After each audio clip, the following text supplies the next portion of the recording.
안녕하세요. 오늘의 사연을 시작해 보겠습니다. 요즘 올드 시집살이 사연들을 참 많이 듣고 있습니다. 저도 시집살이를 참 거하게 했거든요. 그런데 시어머니가 돌아가신 후, 난 다음 원장을 보고는 모든 시어머니가 다 똑같은 마음으로 시집살이를 시키는 것은 아니었구나 싶더라고요. 그도 그럴 것이 제가 이 사연을 보내게 된 이유가 바로 시어머니의 유원장 때문이었거든요. 남편의 집안은 아들 부자라도 유명한 집안이었습니다. 이제 60일 시어머니는 돌아가실 정도 나이가 82세입니다. 있으니 엄청 젊은 나이부터 결혼 생활을 하셨었죠. 그래서 그런지 시어머니는 성격이 억척스러운 부분이 좀 있었어요. 조금 서글프게도 그런 부분들을 장남인 저희 남편이 물려받았죠. 그래서 저는 첫째가 결혼할 때까지도 일을 쉰 적이 없을 정도로 열심히 살았거든요. 그렇다고 제가 이것 때문에 시댁과 사이가 좋지 않았다거나 남편과의 사이가 별로였다 하는 면 그런 이야기는 아니었어요. 남편과의 사이는 주변에서도 잘 산다 말할 정도로 좋았고 아이가 삐뚤어지거나 그러지도 않았거든요. 하지만 당시 저를 힘들게 하는 게 있었으니 그건 바로 시댁의 제사였고 참 사람은 좋은 사람인데 제사만 그은 절대로 양보할 수 없다면서 그 큰 손으로 매번 엄청난 양의 음식을 했었거든요. 물론 저 말고도 동서 둘도 같이 제사 음식을 도와서 했죠. 너희들은 제사 지낸 지가 벌써 몇 년이 흘렀는데도 아직도 그 모양 꼴이야? 내가 이래서 너희 믿고 제사 맡기겠다. 이런 것들도 내가 연이라고 데리고 살다니. 어머님, 아무래도 어머님 솜씨가 워낙 좋아서 저희가 따라잡기 너무 힘든 모양이에요. 너희는 어떻게 매번 그렇게 변명이 많아? 저기에 밥만 좀 닮아봐라. 똑같이 나한테 배웠는데 어찌 이리 차이가 나이? 큰형님은 저희보다 아무래도 더 오래 배우셨나요? 어머님, 그러지 마시고 조금만 더 봐주세요. 네, 시어머니에겐 저희들이 하는 제사 준비는 항상 마음에 들지 않는 것 같았어요. 그나마 동서들이 저 이렇게 있으면 조금이나마 오래된 제 편을 들어주시긴 했죠. 그렇다고 아예 편의를 봐주시거나 그런 건 아니었어요. 솔직히 이게 간단하게 얘기해서 그렇지 시댁 제사가 종가집 저리 가라 할 정도의 일거리들이 제사 때마다 쌓여 있었거든요. 이따금 시어머니의 말에 한 번씩 토를 달곤 했지만 저도 그렇고 사들도 그렇고 대부분은 아무 말 없이 무뚝뚝하게 이 일을 받아들이고 했습니다. 물론 이유가 있었죠. 다름 아닌 시댁의 재산 때문이었어요. 제 시댁은 말이죠. 솔직하게 말해서 얼마가 되는지 모르지만 겉으로 보이는 재산만 해도 적지 않았거든요. 남편이나 시동생도 어린 시절 이야기를 들어보면 다른 집에서는 먹기 힘들었다. 그나 보기 힘들었다는 거. 웬만하면 다 누리고 살았다.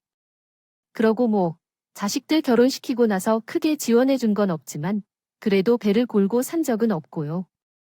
하지만 약간 사는 집들은 다 그런 걸까요? 남편이나 동생들이나 전부 자기 부모님을 그렇게 살갑게 대하지는 않는 모양이더라고요. 막 결혼했을 무렵에는 이 집안은 왜 이리 상하지 하는 생각도 했을 정도였으니까요. 그러다 보니 남편도 그렇고 동생들도 그렇고 제 부모님 눈에 한번 들어서 재산 좀 챙겨보겠다. 아내들 시켜서 시어머니 마음 잡을 한 거죠. 그래서 일하느라 바쁘고 시댁 살림하느라 바쁘고 집안일은 집안 일대로 바쁘고 저는 정말 일밖에 모르고 산 느낌으로 지금까지 살아왔습니다. 그러던 어느 날부터인가 동서들이 예전 같지 않다는 느낌을 받았어요. 뭔가 자기들끼리 작당 모의하는 것 같고 저만 쏙 빼고 둘이서 만나서 차 한잔 한다든가 뭐 이런 일들이 잦아지기 시작했죠. 문장 마침표 추가요. 서운했어요. 같은 집안이며 느리면서도 저만 쏙 빼고 둘이서 그렇게 이야기한다는 게 말이죠. 동서들 요즘 이상하게 나만 따돌린다. 나 정말 섭섭해. 이런 식으로 계속 있어요. 요즘 들어 왜 그러는 거야? 어머님 말에도 몇 번씩 빼고 말이야. 저번에 어머님이 동서들 요즘 왜 이러냐고 나한테 그랬다니까. 어머 형님, 그게 무슨 말이에요? 저희가 언제 형님 빼고 놀았다고 그래요? 형님도 알다시피 저희는 남편이고 작은 동사 남편이고 사업 때문에 집안이 바빠서 말이죠. 저희가 직접 어머님한테 전화했는데 혹시 그 얘기 못 들으셨어요? 그래요. 형님 빼고 만난 게 아니라 저희가 워낙 결이 비슷한 일을 하다 보니까 그렇게 되더라고요. 아무튼 너무 그렇게 걱정하지 마세요. 저희 같은 백씨 집안 며느리인 게 어디 가나요? 형님도 아시잖아요. 말로는 동생들이 하는 사업 때문에 자주 만난다고 했다는데 동서들이 이야기를 듣고도 마음은 편치 않았죠. 이런 제 예상에 빗나가지 않았다는 걸 알려주듯이 동서들 갑자기 시댁 행사를 마하고 저에게 일을 미루곤 했습니다. 처음에는 불평불만도 했죠. 하지만 요리조리 어떻게든 쏙 빠져나가는 동서들 때문에 폭탄은 저만의 몫이었어요. 하루는 그런 불편한 마음에 첫째, 동서에게 전화를 해서 따져 물었던 적도 있습니다. 동서야, 아무리 요즘 사업 때문에 바쁘다 해도 이거 너무 심한 거 아니야? 이번에 했던 큰 제사에는 왜 안 왔어? 어머님이 나한테 물어보는데 얼마나 난처 있는지 알아내. 이상하네요. 어머님한테 전화로 이번 제사를 못 간다 말씀드렸는데 형님도 아시잖아요. 요즘 그의 사업이 워낙 잘 되고 있는 중이라 이때 거래처들 바짝 잡아놔야 하거든요. 작은 동수한테 말했는데 못 들었어요. 그걸 지금 변명이라고 하는 거야? 그랬으면 나한테 직접 문자나 전화를 하는 게 아니야? 이건 우리 사이에 너무 예의가 없는 행동 아니야? 무슨 이런 일로 예의까지 전부 다 상실한 거야? 알았어요. 형님이 그렇게 속상하셨다면 제가 다음부터는 전화나 연락 잘하도록 하겠습니다. 미안해요. 됐죠? 첫째 동서가 이렇게 전화를 끊어버리는데 와, 이게 맞나 싶더라고요. 지금까지는 아무런 티도 내지 않다가 갑자기 무슨 일이 생겼는지 이렇게 나오는 첫째 동서 행동이 황당했죠. 제가 뭐 이 집안 첫째 며느리라 군기를 잡은 것도 아니고 갑자기 이렇게 나오는 동서들 태도에 괘씸함이 느껴졌어요. 그런데 말이에요. 저도 사람인지라 첫째 동서와 그런 일이 있고는 나머지 동서들과 좀 되면 대면한 그런 상태가 되더라고요. 게다가 동들은 제가 그러거나 말았거나 신경도 안 쓰는데 너무 자존심이 했죠. 그때 그런 자를 달래준 사람은 의외의 인물이었어요. 바로 시어머니 있죠? 왜 그렇게 죽상을 하고 있어? 예전에는 왜 같이 놀러 다니면서 그러냐 했더니 요즘은 애들이랑 같이 다니지도 않나 보지 아니에요? 동서들이 사업 때문에 바빠서 그렇죠. 아, 참. 저번에 첫째 동서가 제사 안 온다는 소식 어머님이 비히 들으셨다면? 그냥은 나한테 연락을 했다 그래 하죠. 어가 없구나. 이젠 며느리로 산 게 벌써 몇 년이나 흘렀는데 넌 아직도? 그것도 성격을 그렇게 모르니 왜 매번 모질이 럼 당하고만 살아? 처음에는 그저 제가 바보같이 당하고만 있는다. 이렇게 훈계를 듣고만 있어야 나 싶었습니다. 솔직히 이런 시어머니의 말에 울컥울컥 속에서 한 번씩 아니라고 말하고 싶기도 했죠. 자존심은 있었으니 말이에요. 너는 성격이 그렇게 착해서 어떻게려고 그래? 우리 집안 며느리라는 애가 그렇게 강단이 없어서야네. 동서들 하나 휘어잡지도 못하고 어디 내가 도와주랴? 너 혼자 힘으로 부족하다면? 이 시어이가 한 손 거들어 주마. 어머님도 참 뭘 휘어잡고 살겠어요. 요즘 같은 때 그냥 지금 서로 일 때문에 바빠서 그렇겠죠. 어머님도 서방님도 사업하는 거 아시잖아요. 옆에서 뒷바라지에 다들 힘들다 곡소리 하는데 그나마 시간 있는 저라도 이렇게 하는 거죠. 넌 항상 너 희생할 생각만 하는구나. 그것들이 사업을 잘도 해먹겠다. 내 자식들이지만 늘 나나 죽은 내 시아버지한테 찾아와서 돈만 달라던 녀석들인데 무슨 사머리가 있다고. 그나마 내가 너 있어서 이렇게 버티고 살 수 있는 거지. 그러니까 힘든 일 있으면 나한테 먼저 말을 해. 그 멍청해. 당하고만 있지 말고 투덜투덜. 둘째, 막내씨. 동생은 근성이 없다며 자신들은 그렇게 키운 적이 없는데 어쩌다 저런 놈들이 됐냐며 한탄도 하시더군요. 그러면서 이런 말도 남기셨죠. 돈 많아봤자 다 소용이 없더라. 나도 이제 내 아가리만 잘하고 살려고. 내년부터는 제사도 딱 너희 시아비 제사만 지내려고 한다. 명절 2번 하고 지금까지 어떻게든 잘 살려고 조상들께 빌었던 건데 다 부질없는 짓이더라. 그런데 저는 저를 위해 주시는 시어머니의 마음은 고마웠지만 이때 시어머니 입에서 나온 말에 조금 의아한 마음이 들었습니다. 이렇게까지 집안 대소사를 금세 바꾸시는 분도 아닐 뿐더러 그렇게 소중하게 생각하던 제사를 부질없는 것이라니 뭔가 느낌이 좋지 않았죠. 그래서 그날 이후로 더욱 시어머니 얼굴을 많이 빼어갔던 것 같아요. 남편이 뭘 경한테 매번 다녀온다 말에 이런 말을 할 정도로요. 제 예감이 틀렸으면 좋을 텐데 꼭 이런 나쁜 예감은 틀리지 않더라고요. 하루는 시댁을 방문해서 초인종을 눌렀는데 늘 집에 계시던 분이 문을 열어주지 않는 거예요. 저는 불안한 마음에 계속 초인종을 눌렀지만 10분이 지나도록 시어머니는 문을 열어주지 않으셨습니다. 저는 일단 콩닥거리는 가슴을 부여잡고 문을 열려는 사람을 불러 관문을 따고 들어갔죠. 그랬더니 거기엔 거실에서 시어머니가 쓰러져 있는 거예요.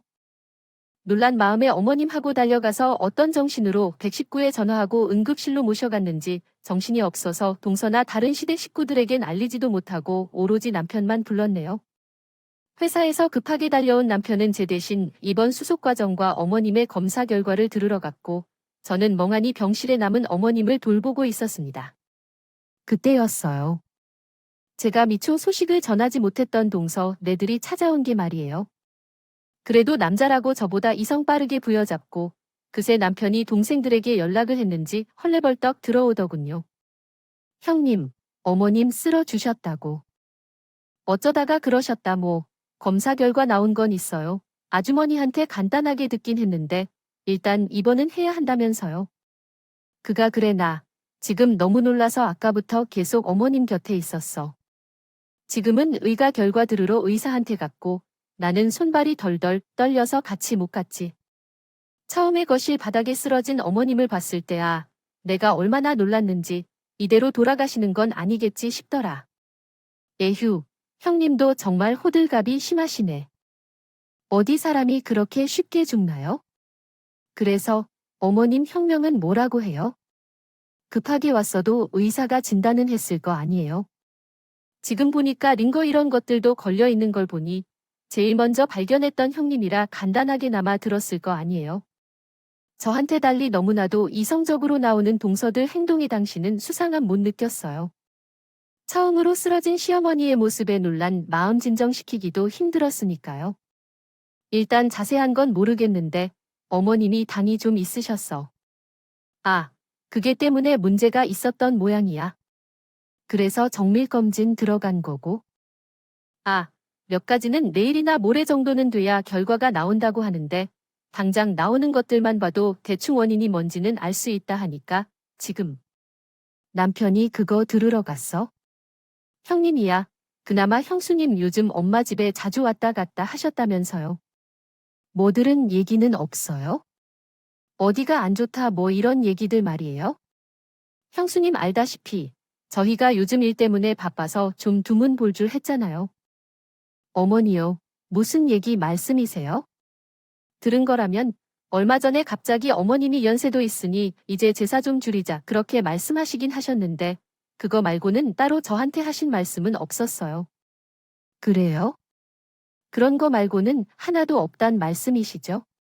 일단 알겠습니다. 그럼 저도 형님이랑 같이 결과 좀 듣고 오겠습니다. 저희도 자식인데 일단 무슨 증상인지 할 고는 있어야죠. 전 이 상황에 대해 조금 이해가 가질 않더군요.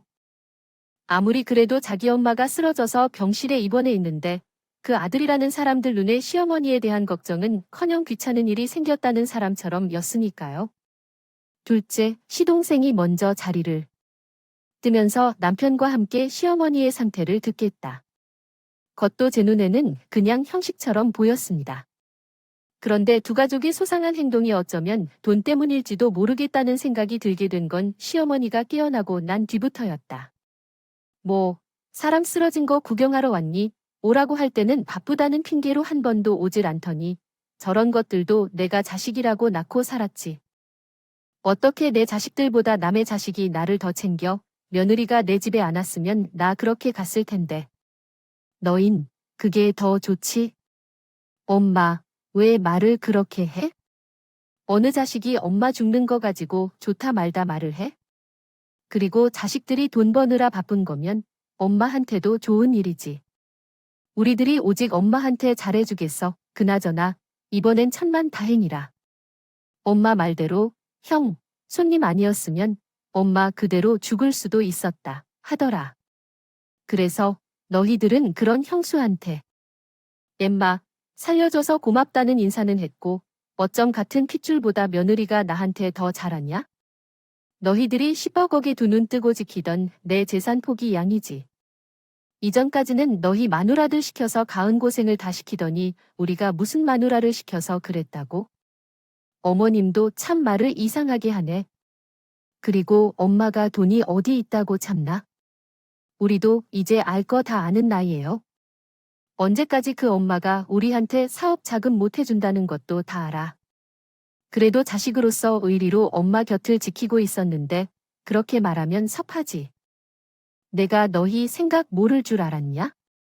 너희들한테 내가 내 재산 얼마 있는지 공개했다가 다 뜯어먹이려고? 아, 그래 이기훈. 내 재산 얼마 있는지 다 말아 마. 집에 현금으로 300억 만드느라 이 지경까지 왔는데 너희들은 까맣게 몰랐지. 동서내외고 저희 부부고 시모의 말에 깜짝 놀랐죠. 솔직히 시어머니가 살아생전 시아버님이 남겨주신 건물 하나랑 재산 일부를 가지고 있었던 건 알고 있었거든요. 하지만 그것도 지금까지 잘 지키고 계신지 몰랐고 큰 씀씀이 하나 없이 살아왔던 시어머니였기에 그냥 대충 재산 받을 정도나 있겠거니 하면서 지냈습니다. 그런데 저렇게까지 큰 돈일 줄은 상상도 못했죠. 300억 엄마. 그렇게 큰 돈이 있었으면 우리 사업에 먼저 투자를 해줬어야지. 매번 찾아갈 때마다 돈 없다 그렇게 난리를 치더니 다 거짓말이었네. 지금 우리 사정 급하니까 빨리 돈 좀 줘요. 세상 어떤 천치가 자기 등한시하는 자식한테 돈을 냈다 갔다 바쳐 나한테 돈 먹여놨어. 내가 자식들은 잘 키웠다 생각했는데 이제 보니 호랑이 자식들을 키웠구나. 그래, 너희가 벌린 일은 너희가 알아서 해결해. 이 엄마 도움받을 생각은 꿈에도 하지 마라. 엄마 항상 그렇게 말하더라. 엄마도 매번 장난만 중요하지. 그러니까 형님한테 자꾸 돈 주고 그랬던 거 아니냐고. 우리가 모를 줄 알아? 내가 남이라고 편했던 사람이라면 진작에 그렇게 했겠지. 너희가 이런 반응인데 내가 뭐 하러 너희한테 돈을 줘? 어림도 없지. 시모의 말에 씩씩거리며 득달같이 달려들던 시동생을 말린 사람은 저희 남편이었습니다. 사실 저희 부부도 시댁에서 물려받을 재산을 기대하지 않은 건 아니었어요. 그런데 저흰 사람의 도의를 아는 사람들입니다. 이제 막내 녀석만 결혼하면 애들 걱정은 할 필요도 없고 저희 두 사람 노후 준비는 거의 다 끝나가는 상태였거든요. 너희들 지금 뭐 하는 짓이야? 당장 엄마한테 미안하다고 말 안 해? 방금 쓰러주셨다가 일어나신 분 앞에서 목소리를 높여 그게 자식으로서 할 짓이야? 형님은 모르지. 본인이 장남이라서 얼마나 대우받고 살았는지. 우리는 항상 형님 다음이었다. 결혼도 그렇고 사업도 그렇고 지원도 형님은 다 받았으면서 왜 우리가 받겠다 하니까 그렇게 승질이 나네. 경기는 거라도 있나 보지. 챙겨. 내가 너희들한테 뭐가 그렇게 챙겨야 하는데? 제발 이제 정신 좀 차려라. 솔직하게 나도 그래. 엄마가 지닌 재산 다음 나타. 우리 가족이 잘 살아보고 싶으니까 도움은 안 될까 싶어서. 그런데 너희들은 지금 이게 뭐야? 대놓고 아픈 엄마 앞에서 돈을 내놓으라 그래? 그게 짐승이지, 사람이야. 젖째 됐다. 내가 자식 교육을 잘못한 탓이지. 누굴 탓하겠어? 그냥 나더라. 저러다가 말겠지? 저거 봐, 우리가 뭐라고 했을 때는 그렇게 큰 소리를 냈으면서 형님이 한마디 한 거로는 왜 뭐라고 안 그래? 도대체 형님이랑 우리가 어디가 그렇게 달라서? 시동생과 남편의 티격태격은 간호사가 와서 여기 병원입니다. 조용히 좀 해주세요 하고 경고하기 전까지 멈출 줄을 몰랐어요. 저는 처음 보는 남편의 모습에 잔뜩 굳어 있었지만 동서들 이때가 기회다 싶었는지 아주 열심히 연설을 하는 시 동생들 옆에서 남편 말이 맞아요. 어머님은 항상 큰 형님 때만 편애하시면서 꼬리를 물라고 서로 도고 앉아 있더군요. 저는 그런 동서들께 좋은 눈빛을 할 수 없었습니다. 세모 눈으로 동서들을 보며 제발 분위기 파악 좀 하라고 경고를 날렸죠. 하지만 동사들은 제 이런 눈빛에도 아랑곳하지 않고 할 말 안 할 말 다 하기 시작하더군요. 시어머니가 전부 나가라고 소리치지 않았으면 그날 시어머니 다시 쓰러졌을지도 모르는 일입니다. 뭐, 동서 부부들의 마음을 모르는 것도 아닙니다. 돈이 급했을까 동선 애들은 말이죠. 사업한다 온갖 사치를 다 부리면서 버는 쪽쪽 다 쓰는 게 제 눈에도 뻔히 보였거든요. 그런 동서들이 있으니 아마 거의 20년 넘는 세월을 시어머니 모시면 됐지 언제까지 더 해야 우리가 유산받나 싶은 마음도 들었던 것 같았어요. 그래서 저로 따돌리기 시작한 이후로는 그저 얼굴 한 번씩 비춰가며 용돈이나 취어드리면 알아서 유산 남겨주시겠지 생각했던 모양입니다. 시어머니가 이렇게 벼르고 있으니 시동생들이고 동서들이고 아주 병원의 발길을 뚝 끊더군요. 그 덕에 어쩔 수 없이 시어머니의 병소. 바른 저와 남편이 거들어야 했죠. 늦은 나이에 간병을 독박으로 하니 조금 지치는 부분도 있었어요. 그네 내가 참 고생이 많다. 아픈 내가 빨리 주어야 너희도 속이 시원할 텐데. 괜히 이렇게 살아가지고 너희만 불편하게 만드는 건 아닌지 모르겠다. 꿈에서 남편 놈이 얼른 오라 할 때 갔을 것을 어머님, 무슨 말씀을 그렇게 하세요? 건강하게 오래 사셔야죠.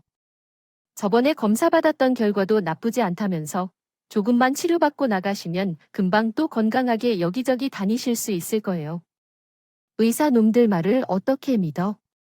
이때까지 아파도 원인 하나 제대로 못 잡던 놈들인데 내 몸은 내가 잘 안다. 아마 난 얼마 못 버틸 거야. 그래서 그런지 엊그제도 밤에 남편이 꿈에 나와서 애들 그만 괴롭히고 얼른 오라고 하더라.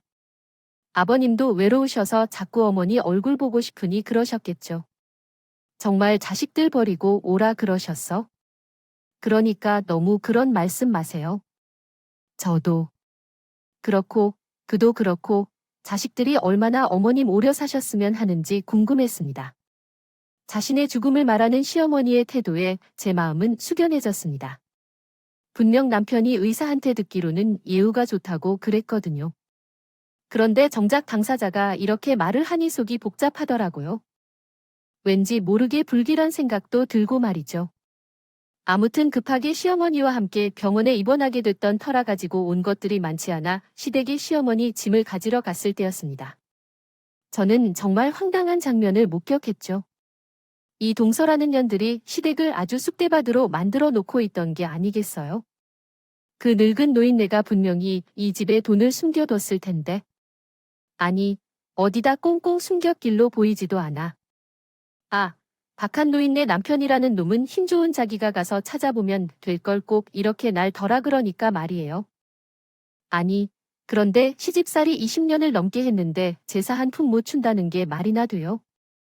작은 형님 말처럼 예전부터 이 집을 들락거리면서 재산 있는 곳 조금씩 뒤로 돌렸어야 했어. 예전에는 여기 땅 문서도 보관하고 그랬었는데, 아, 그건 다 어디 갔다. 그러게, 그때 동생이 발견했을 때 내가 부동산이라 어떻게 우리 앞으로 돌리자고 했잖아. 이러다가, 형님, 내 부부한테 쟤 다 물려주시면 어떡해. 우리가 지금까지 어떻게 버티고 살았는데, 우리도 괜히 뻐기지 말고 병원 좀 다닐 걸 그랬나. 그러니까요. 큰형님 모습 보셨어요. 아주 여우 같은 년이라 그요. 어머님 앞이라고. 자기도 우리처럼 똑같이 재산 노리고 이 집에서 했으면서 아주 가증이란 가증한 정말 꼴도 보기 싫었다 그요. 지금도 보세요. 저희가 없는 이때다 싶어가지고 옆에 딱 붙어있는 꼬라지들은 뭐가 그렇게 불공평하고 쉬는지 모르겠지만 제가 문을 열고 들어왔는지도 모르는지 차마 제 입에도 담기 힘든 제 험담과 시어머니 험담을 하는데 듣다 못해 저는 둘에게 소리쳤습니다. 지금 못 들라는 거야. 당장 그거 내려놓고 이 집에서 나가지 못해. 지금 시기가 어느 때인지 알고 싶은데 이러고 있어요.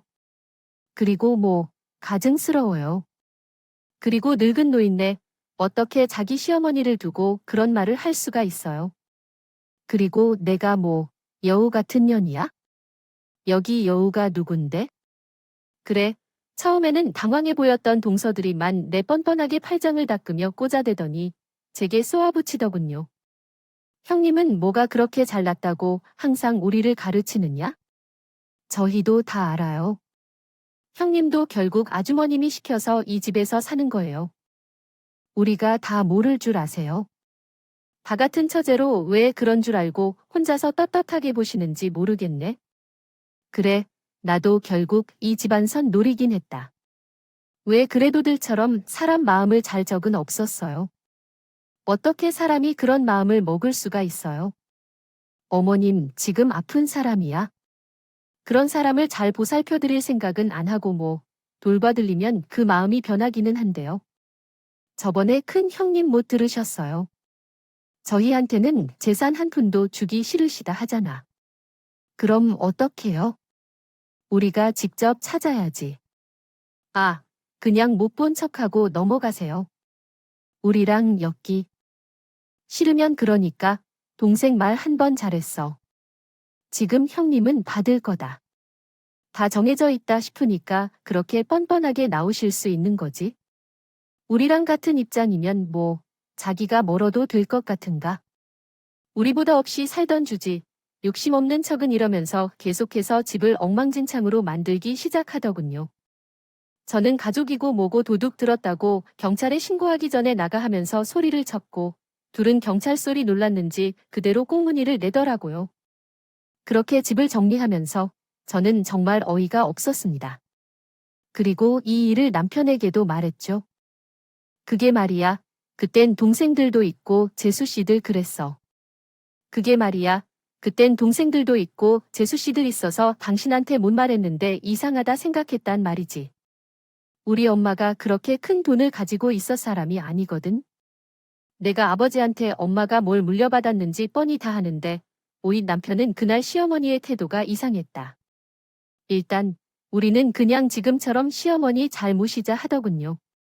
저는 이날 제가 참 결혼을 잘했구나 생각했습니다. 억척스러움, 저를 괴롭힐 때도 있었지만 그래도 이 사람이 사람의 마음까지 사람의 도까지 저버린 사람은 아니구나 싶었거든요. 하지만 시어머니 결국 3달을 못 넘기고 병원에서 돌아가시고 말았습니다. 병원에서 있었는데도 갑작스럽게 찾아온 뇌졸중으로 수술을 하게 되셨고 결국 그가 좋지 않아 결국은 82세 나이로 세상을 떠나셨죠. 아마도 시어머니는 이런 자신의 몸 상태를 정확하게 알고 계셨던 모양이에요. 시어머니가 돌아가시면서 저와 남편은 시어머니 살아생전 짐들과 재산을 정리하고 있었습니다. 급하게 돌아가셨던 터라 장례식장도 어렵게 자리를 마련했죠. 하지만 부끄러움은 저희 부부의 몫이었습니다. 아니, 건강하셨던 분이 이렇게 한 번에 가실 줄은? 이래서 사람들이 사람 인생은 어떻게 될 줄 하나도 모른다 말하는 건가? 아, 그보다 말이야. 여기 아들만 셋인 집안 아닌가? 어찌 장남 한 명만 이러니? 그래, 아이고, 여기서 그런 말하지 마세요. 이 집 아들들이 욕심에 눈멀어서 엄마 돈을 노리다가 의절당했다니. 아, 예전부터 동생들이 부모님 돈을 그렇게 빌려서 사업을 했다는데 이제 돈 안 준다 했더니 그대로 아픈지 엄마 옆을 떠났다. 뭐야, 세상에, 그게 정말이야? 이 집 양반이 뭐, 첩이라도 됐나? 자기 자식 아니었던 건 아니고 큰일 날 소리를 자기 배로 낳은 자식들이 재워 버리고 간 거라니까. 쓰러진 날도 병원에서 대판 싸웠대. 왜 그 같은 동네 가기 딸이잖아? 거기 딸이 간호사인데 자기 일하는 병원에서 그런 일이 있었다고 말했다지. 문가 참나, 어떻게 자식이란 놈들이 그래? 아들 부자라고 예전부터 주변 불러서 다 살더니 영감 죽고 난 뒤로 아예 집 엉망진창이 된 모양이야. 아무래도 여자 혼자서 남자 3명 관리하긴 힘들었겠지. 거기에 덤으로 쥐들 짝까지 있었을 텐데 늙은이가 무슨 힘이 있었겠어? 시어머니 장례식장을 찾아온 사람들은 저마다 시동생과 동서들이 빠진 자리에 술렁거리기 시작했고 그런 이야기를 듣고도 아니라 말 못하는 저희 입장이 가했습니다. 거기에 부끄럽기도 했고요. 마치 들켜선 안 되는 것을 들킨 것만 같아서 화를 내기는커녕 얼굴이 화답하게 타오르기 했죠. 그런데 뻔뻔하게도 시어머니 장례식장에도 해외여행이니 뭐니 찾아오지도 않았던 동서 내회들이 시어머니 유품 정리를 다 했을 쯤 되니까 저희 부부를 찾아와서 유산을 내놓으라 하지 않겠어요. 엄마 돌아가셨다면 그래서 그 현금 300억은 어떻게 됐는데? 그건 찾았어, 형님. 설마 우리가 엄마 장례식장 안 갔다고 혼자 먹을 생각은 아니에이. 그래도 큰형님이 그럴 사람은 아니잖아. 우리도 모아놓고 싶어서 못했나 비행기 표가 마땅하지 않으니 못 온 거지. 어떻게 엄마가 원장이라 남겼어? 뭐 살아생전에 우리한테 못 주신 것도 아니고. 형제끼리 이제 똑같이 갈라 먹어야지. 이런 시동생의 태도의 남편은 단단히 화가 난 표정으로 윽박질렀죠. 아마 저 같아도 그랬을 거예요. 자기 부모가 돌아가신 날에 헐레벌떡 늦게라도 찾아와도 잘하는 짓이라 말하지 못할 지경에 해외에 있다는 그 이유 하나로 장례식이 끝날 때까지도 시어머니를 마지막까지 모실 때까지도 얼굴을 비치지 않았던 인사들이 그요. 너희들은 제정신 박힌 녀석들은 맞냐? 너희 자식의 자기 부모님 장례식 날에 해외에서 논다고 가시는 날까지 곁을 안 지켜 사람들이 너희들 보고 꼭 후려 자식이라 하는 걸 엄마 가시는 날까지 듣게 만드냐고. 하지만 시동생은 남편의 말에도 그러거나 말거나 식으로 유산에 대한 이야기만 했어요. 큰형님은 맨날 그러더라. 뭐, 엄마는 큰형님 혼자서만 모셨어. 우리도 할 도리 다 했다. 이거야 말 우리한테 재산을 안 준다는데 뭐 어떡해. 우리도 그냥 우리 알아서 찾아가야지. 그리고 이렇게 갑자기 돌아가시게 될 줄 우리가 알았나 뭐. 그리고 때마침 시어머니가 유산 정리한다고 병원에서 불렀던 변호사가 도착했죠. 이상한 분위기에 조금 당황했나 싶었던 변호사는 도착과 함께 시어머니가 남긴 유언장을 저희에게 보여줬는데 내용을 듣자 저희는 까칠해졌습니다. 어머님께서 남기신 유언장 한번 보여드릴 테니 확인해 보시죠. 아, 어머님께서 말씀하시길 유언장은 장남에게 먼저 보여줬으면 좋겠다 하시더군요. 변호사에게 유언장을 건네받은 사람은 바로 편이었어요. 시어머니가 처음으로 유언장을 보는 사람은 장남으로 하라 간곡히 부탁을 했다더군요. 유언장의 시작은 이랬습니다. 일례 난 아집 때문에 고생했을 며느리들에게 미안하다고 사과 부어전하. 특히나 큰 며느리가 시집와서 처음으로 제사 준비에 바쁘게 일에 힘들었을 텐데 마지막까지 수고스럽게 해서 미안하다. 그리고 둘째, 막내, 너희도 그간 집안 대소사 같이 치르느라 수고했다. 시작은 저와 동생들 대한 사과였다. 내용이었어요. 그런데 이렇게 죽을 날 앞에 두니까 그간 내가 잃은 것은 다 부지다는 게 느껴지더니 사실 그날 병원에서 말했던 300억 전부 거짓말이다. 내가 그런 재산이 어디 있어서 300억을 현금으로 뚝딱 만들어? 그때 너희들 태도 확실하게 알았다. 이 대목에서 동사들은 남편에게 달려들어 그렇게 적혀 있을 리 없다면서 이성을 잃었는지 개를 물면서 남편을 달달 볶았습니다. 아주머님, 거짓말하지 마세요. 어머님 건물 한 채랑 아버님한테 받은 것들 전부 다 아는데 재산이 왜 없어요? 그 건물이 어느 정도 가치인지 제가 뻔히 하는데. 그래요, 쿠나 주모님. 혼자서 재산 다 먹으려고 그러는 거 아니에요? 어디, 한번 그 유언장 보여줘봐요. 협박하듯이 원장을 뺏으려고 했지만 남편과 동서들이 체격차가 있는데 당연히 뺏길 없었어요. 그래도 동생들은 자기 엄마 원이라고 이성은 가지고 듣더군요. 동서들 안색은 하얗게 질려 있었지만 말이에요. 씩씩거리는 동서들이 조금 진정되자 남편은 계속해서 원장을 읽어 내려갔습니다. 내 말이 뜨끔 있을 둘째, 막내. 너희들은 내 병원에도 찾아오지 않아서 물려줄 재산 하나 없으리라 생각했을 것 같지만 그래도 주리라. 너희가 걱정은 되니 너희들 앞으로도 좀 남겨주마. 둘째, 너한테는 상가 1층 물려주마. 막내, 너한테는 서울에 있는 아파트 남겨주고 나머지 것들은 저자한테 양보해라. 이 대목에서는 저와 남편 모두 깜짝 놀랐습니다. 시어머니가 저에게 남겨주신 유산은 말이죠. 시어머니가 말했던 300억은 아니더라도 최소 20억 가치는 하는 것들이었어요. 지방에 시아버님 살아 계실 적 시어머니 앞으로 해놓으신 부동산이랑 작은 전원주택 하나였죠. 거기에 둘째, 막내, 시동생에게 남긴 재산도 각 10억 정도의 가치는 하는 것들이었습니다. 물론 상태가 정상적이었던 때 말이에요. 대충 삶에 밝은 사람들이었으나 저희가 가장 많은 지분을 받았다는 것쯤은 머릿속으로 계산하고 있었을 거예요. 그리고 낮게 떨리는 남편의 목소리 속 위원장이. 마지막은 시어머니가 제게 남기는 말이었죠. 가는 길에 이런 부탁하는 것, 또 미안하지만 그래도 나랑 너희 시아버지 재산은 꼭 좀 챙겨주렴. 그래도 이렇게 마지막으로 너한테 좋은 일 하나는 하고 가지니 챙겨주는 것도 다 이유가 있어서 그런 거니. 꼭 너희들끼리 알아서 어라. 괜히 시댁시고 돕겠다고 내가 준 것들 정리할 생각은 하지 말고. 마치 제 속마음을 쏙 읽은 듯한 내용이었죠. 사실 제가 성격이 그렇게 모울지 시어머니의 시집살이에 뭐 물려받을 재산 생각도 있었겠지만 그래도 늙은 시어머니 고생시키는 게만 편하지 않았기에 자처했던 것도 있었으니 말이에요. 동사들은 남편이 유장을 다 읽자 내 눈으로 확인해야 된다 하면서 남편의 손에 있던 유언장 빼둬서 투시나 틀릴 수 없다는 듯 뚫어져 쳐다봤지만 뭐 결과는 바뀌지 않았습니다. 남편과는 동생들도 받을 거 다 받았으니 시어머니 앞에 인사라도 이라고 하고 그날 그렇게 정리가 잘 되나 생각했어요. 그렇게 이날로 이 문제는 잘 마무리되나 싶었습니다. 이런 황당한 일이 생길이라고 생각도 못하고 말이에요. 하루는 우편물이 집으로 와 있길래 뭐지 싶어서 한번 쓱 보게 되었습니다. 평소 봤던 것들은 공과금 정도였기에 뭐가 이렇게 더 와 있나 궁금했죠. 그런데 갑자기 병원에서 소송이 걸렸다고 뭔가가 날라왔어요.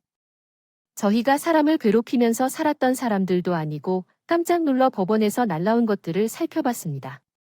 네, 그날 그렇게 쉽게 물러날 인사들이 아니죠.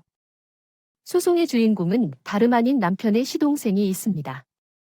저는 이날 처음으로 유류분 제도라는 걸 알게 되었어요.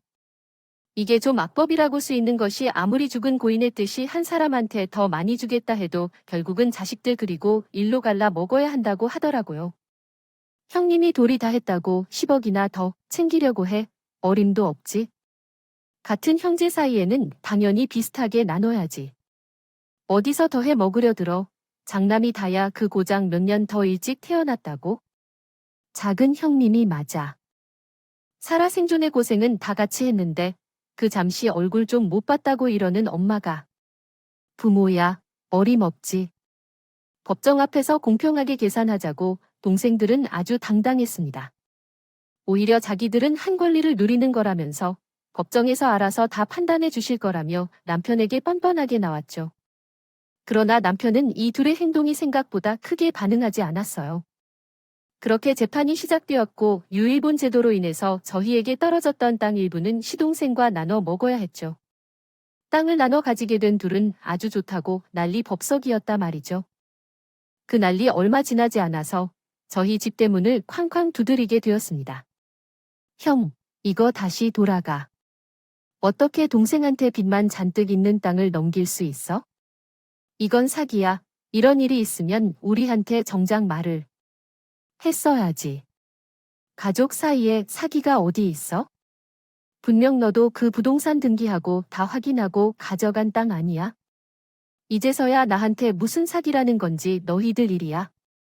이제 너희들이 알아서 해. 난 지금부터 너의 그 욕심 가득한 얼굴 쳐다보기도 싫으니까. 본인은 정한 땅을 가졌으니 그렇겠지. 그리고 형은 알고 있었지. 엄마가 그 상가 건물에 대출받아서 병원비랑 이것저것 해결하셨다면 형은 다 알고 있으면서 지금 우리한테 넘어온 것들 아무 말도 안 하고 묵묵히 있었던 거지. 그때 이 원장 읽을 때부터 너무 조용했어. 내가 그런 것까지 너한테 말을 해줘야 해. 너 어린애야. 상속받겠다 말하기 전에 미리 다 알아봐야 해. 엄마 그렇게 누워 계실 때는 찾아오지도 않더니 마지막 가시는 길도 외롭게 했으면 뭐가 잘했다고 큰 소리야? 근데 형님, 어떻게 이럴 수가 있어? 돌아가신 엄마가 중요해. 아니면 지금 살아있는 우리들이 더 중요해. 전류는 하늘도 안 버린다는 어떻게 우리한테 이럴 수 있냐고? 이거 정리 좀 하게 도와줘. 지금 사업도 잘 안 풀리는데 이걸 까지면 우리 정말 파산이라는 건물과 땅은 시어머니가 살아계실 적에 저당을 잡고 돈으로 바꾼 뒤였습니다. 그리고 그 돈은 동선호 몰래 살아생전 저에게 먼저 증여해 주신 상태였죠. 시어머니는 이 상황까지 모두 앞서 보신 것 같았어요. 원래도 현명한 사람이었으니 아마 원장을 가져오신 변호사님과 충분한 이야기 끝에 결정을 내린 사람이었죠. 그럼에도 전에게 미리 좀 효도를 하지 그랬어. 엄마가 아프다는 말에 그 돈 찾을 생각이 했다면서 어떻게 가족이란 사람들이 그럴 수 있냐? 내가 졌던 사람은 내가 아니라 너희들이야. 지금 우리가 빚더미 안게 생겼는데 지금 형님이란 사람이 이렇게 나오게 제발 우리 좀 도와주라. 형은 이거 어떻게 처리해야 할지 다 알 거 아니야? 안 그래도 우리 사업 요즘 막히고 가지고 사정도 안 좋다는 말이야. 아, 그런데 이렇게 돈까지 씌우면? 어떻게? 아무리 엄마가 그랬다고 하지만 큰 형님은 말려 했던 거 아니야. 내가 왜 야 길 가던 사람 붙잡고 물어봐? 고인이 그렇게 가시는 마지막 길 앞에서 너희처럼 행동하는 것들이 가족인지 내가 봤을 때 너희는 가족이 아니라 짐승이야. 짐승, 너희랑 우린 절대 같은 가족 아니니까. 두 번 다시는 우리 집에 얼씬도 하지 마라. 정말 연을 끊고 경찰에 신고할 수도 있으니까. 남편이 이 정도로 강경하게 나오니까 시동생은 동서들게 눈치타면서 저를 꼬셔 보란 듯한 태도를 보이더군요. 물론 아무리 마음 약한 저라도 이번만큼은 남편의 의도에 따르기로 결심했죠. 원장으로 남긴 시어머니 말씀도 있고 말이에요. 형님, 우리가 어떤 사이인데요? 그죠. 저희 사이가 이렇게 끝날 사이는 아니잖아요. 어머니 밑에서 셋이서 얼마나 끈끈하게 지냈어요? 이번엔 저희가 이렇게 무릎 꿇고 용서라고 빌 테니까 저희 한 번만 도와주세요. 아주머님 좀 말려주세요. 이번에 저희 빚까지 더하면 정말 길바닥에 나 한자 죽어요. 마음 큰 형님이시다. 굴진 않으실 거죠? 저희 내치지 않으실 거잖아요. 내가 왜 어머님이 그렇게 당신들을 회유할 때는들은 척도 안 하더니. 그래, 300억이 소리에 눈 돌아가서지. 그렇게 엉망으로 만들고도 정신을 못 차렸어. 그렇게 용서를 빌기 전에 어머님 돌아가셨을 적 빈서라도 지키고 있었어야지. 천륜을 끄는 사람들은 어머님이랑 우리가 아니라 바로 당신들이야. 세상은 유지경이 말이 절로 나오는 경험이었죠. 지인들이랑 이야기하면서 카더라 내용으로 듣던 일이 정말 저희 집안에서 일어나게 될 줄 누가 상상이나 했겠습니까? 동사들은 뒤늦게 반성이라도 했는지. 동생들과 함께 어머님 아버님 모신 봉안당에 매년 인사라도 간다 하긴 하는데 글쎄요. 하늘에 계신 두 양반들이 용서를 해줄까 싶네요. 저희 같은 상황 말고도 다양한 다툼으로 가족들끼리 얼굴 싸는 사람들도 있을 겁니다. 뭐 하나라도 내가 더 먹어야 한다는 마음에 서로 마음에 상처를 주기도 하겠죠. 그런데 말이에요. 결과는 둘째치고 싸우기 시작하면 천린이 끊기게 된다는 사실을 명심하셔야 할 것 같아요. 인생 마지막에는 결국 가족들만 옆에 남는다는 사실을 꼭 기억하셨으면 하고 오늘도 모든 청취자들이 아무런 사고도 없는 평범한 하루가 될 수 있기를 바라며 입니다.